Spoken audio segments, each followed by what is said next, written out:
Kulukoro mara la campagne agricole 2022-2023 kɔnɔna la engrais organique min kɔni sera ka enregistrer a kɔni bɛ taa 600 ni 60 ni buruburuni kɔni bonyango la. Kibara minnu sera ma olu y'a yira k'a fɔ ko directeur régional de l'agriculture ale ye lase min kɛ a yirala k'a fɔ ko fɛn fɛn ye tɔni 200 ni 50 bonyango la ko kɔni dira maa 1000 ni 360 kɔni na o maa 1000 ni 360 kɔni fana kɔnɔna la a yira k'a fɔ ko muso 100 bonyango kɔni ye dɔ kɔni sɔrɔ engrais ninnu kɔni na. Kibara wɛrɛ min b'an bolo ka lasɔ ma a yira k'a fɔ Sirakɔrɔ Nɛgɛntana olu mɔgɔ kɔni dusumasilen don kosɛbɛ nin wagati in na barisa insécurité barika ka bon yen nɔ.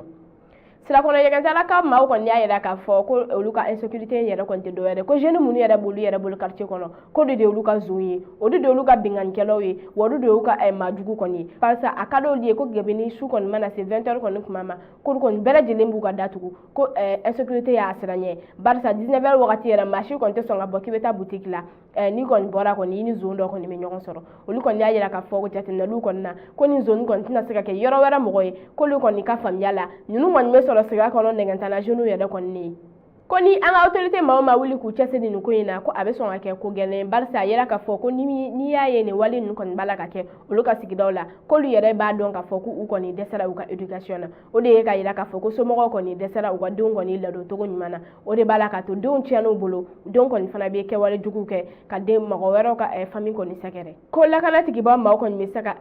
mesure min kɔni ta u ka o ta olu yɛrɛ kɔni sɔnnen don u ma bɛɛ lajɛlen kɔni bɛ se ka lafiya bɛɛ lajɛlen bɛ to lakana kɔnɔ cogo min na o kɔfɛ kibara wɛrɛ b'an bolo ka d'aw ma a yira k'a fɔ Segu mara la militaire 2 kɔni minɛla suɲɛni wale kɔni na talata donya la uti kalo tile 2 sanba 2022 a yira k'a fɔ ko yen force de sécurité mɔgɔ kɔni ye maa 2 kɔni minɛ suɲɛni wale kɔni na ni maa ninnu kɔni minɛlen maramafɛn caman kun b'u bolo barisa ko pistolet PM tun b'u bolo arajo tun b'u bolo muruw kun b'u bolo ani maramafɛn caman kɔni ka fara munition caman kan min kɔni b'u servir ka kisɛ kɔni ci maaw la kibara minnu sera ma o ko la olu y'a yira k'a fɔ ko ni y'a jateminɛli kɔni kɛ nin wagati na k'a yira k'a fɔ ko somɔgɔ minnu yɛrɛ kɔni mana dɛsɛ u ka denw kɔni lamɔcogo la u b'u denw ta k'u cɛ ka n'u bila armée kɔni kɔnɔna la olu de mana former ka recruter n'u bɔra kɔni sisan nɔ u bɛ wuli k'u ka banbanciya wale kɔni daminɛ barisa o b'a sɔrɔ u former la marifa kɔni cicogo la u former la kɛlɛ kɔni kɛcogo la k'an ka maa min kɔni sécuriser u bɛ tila ka banbanci wale ta ka ɲɛsin o tigilamɔgɔ ma ko nin ye wale ye min bɛ mɔgɔ kɔni dusuma kasi ko barisa n'i y'a jateminɛ nin wagatinin na